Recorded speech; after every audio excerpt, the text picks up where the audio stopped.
Les Whalers de Hartford ont connu un regain de vie à leur retour sur la patinoire du Civic Center pour le troisième match de la série demi-finale Division Adams. Les Whalers, qui avaient laissé de côté la robustesse lors des deux premières rencontres de la série à Montréal, n'ont pas cessé de distribuer généreusement les mises en échec hier soir. Les Canadiens ont répondu à leur façon en jouant au hockey et en gagnant le match. Mais la troisième victoire consécutive des hommes de Jean Perron a été coûteuse puisque deux autres joueurs ont été blessés sérieusement. Le défenseur Peter Svoboda a donné des sueurs froides aux dirigeants de l'équipe quand il a été rudement mis en échec par Dave Tippett. Les médecins n'ont diagnostiqué qu'une légère commotion cérébrale, mais il devra rater le match de ce soir. Quant à Mats Nesloun, son cas est plus sérieux. Il souffre d'une entorse au genou droit et ne pourra jouer avant quelques semaines. C'est Ryan Walter qui a inscrit le but vainqueur et il a dû recourir à un deuxième et un troisième effort avant d'avoir raison de Mike Liut. Les partisans des Whalers sont très calmes ici ce soir au Civic Center de Hartford. Ils craignent l'élimination de leurs favoris. Bonsoir, mesdames, messieurs. C'est donc une équipe déterminée qui s'amène sur la patinoire ce soir. Comme le soulignait Jean Perron, l'équipe voudrait bien terminer cette série compte tenu que la liste des blessés s'allonge. On sait que le Canadien demeure la seule équipe invaincue dans les séries cette année. Et du côté des Whalers Hartford, on voudrait bien terminer la saison en beauté devant ses partisans, évidemment. Surveillez Richer lorsqu'il va capter le disque et la position d'où il va lancer. Avant la ligne bleue, surveillez. Et Liut qui va s'agenouiller rapidement, comme tu l'as vu. Et la rondelle qui va passer sous sa jambière ou au-dessus de sa jambière. On va regarder à nouveau d'un peu plus près. Un but compté. Plus travailler avec le bâton par la suite. La rondelle, c'est un lancer du revers qui va venir les déjouer. Surveillez de la façon dont il peut couper. Liut ennuyé par le revers et par la suite deux arrêts.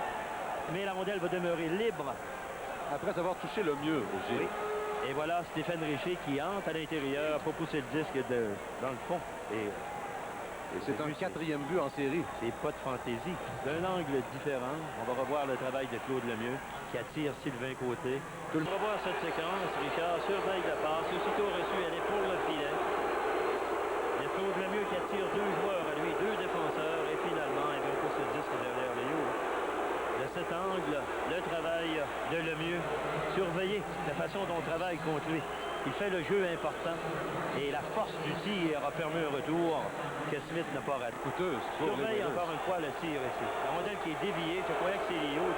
Mais la rondelle bel et bien touché la baie vitrée pour revenir et c'est Ryan Walter qui va essuyer la mise en échec de la douceur. Un angle différent, le tir qui va dévier sur un bâton pour pouvoir revenir devant le filet.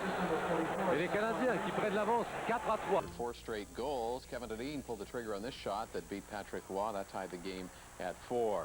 Then Wilson and Gavin got a break. Roy made the initial save, but Gavin cashed the rebound as Hartford went ahead 5-4. On va surveiller la séquence. Le jeu de Boisvert. Surveillez l'angle. Quand même, travail assez fermé. C'est Thibodeau qui a marqué sur une passe de Boisvert. Avec 30 secondes à faire, c'est maintenant 7-5. Et la victoire des Whalers de Hartford par une marque de 7-5, c'est donc dire qu'il va y avoir un cinquième match à Montréal mardi soir qui vous sera présenté à notre antenne à partir de 19h30, heure avancée de l'Est.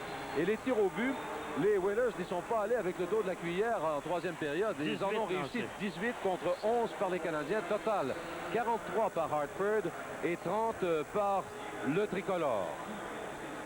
Eh bien, Gilles, les Whalers la méritaient cette victoire. Ils ont tout fait. Et contrairement aux trois premiers matchs en troisième période où, à mesure que le temps s'écoulait, ils devenaient de plus en plus fatigués, de plus en plus épuisés. Ce soir, ils ont su résister. Comme on l'a dit tout à l'heure, ils ont joué avec l'énergie du désespoir. Le choix des 3 étoiles dans quelques instants.